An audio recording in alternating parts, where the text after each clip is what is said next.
మిత్రులారా, ఇప్పుడు చిన్నపిల్లల కొరకు పంచతంత్ర కథలు వినిపించబోతున్నాను.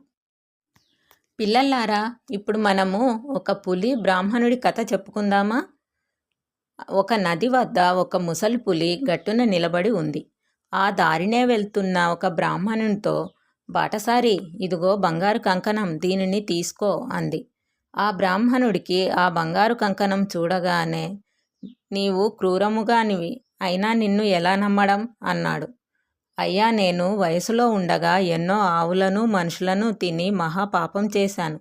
తర్వాత ఒక పుణ్యాత్ముడు ఇకనైనా సత్కార్యాలు చేస్తే మంచిది అని బోధించాడు. అప్పటి నుండి పాపాలు చేయడం మాని మంచి పనులు చేస్తున్నాను. నీవు పేదవాడివి కాబట్టి ఈ కంకణం నీకు దానం చేయాలనుకున్నాను. నదిలో స్నానం చేసి వచ్చి ఈ కంకణం తీసుకో. కాటికి కాళ్ళు చాపుకున్న నన్ను చూచి భయపడతావెందుకు అంది పులి. ఆ మాటలు నమ్మి పేరాశతో ఆ బ్రాహ్మణుడు నదిలో స్నానం చేయడానికి దిగాడు.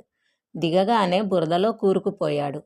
అయ్యో, బురదలో దిగబడిపోయావా? ఎంత పని జరిగింది? భయపడకు, నేను నిన్ను పైకి లాగుతాను అంటూ పులి బ్రాహ్మణుని వద్దకు వెళ్ళి ఒడ్డుకు లాగి చక్కగా భక్షించింది.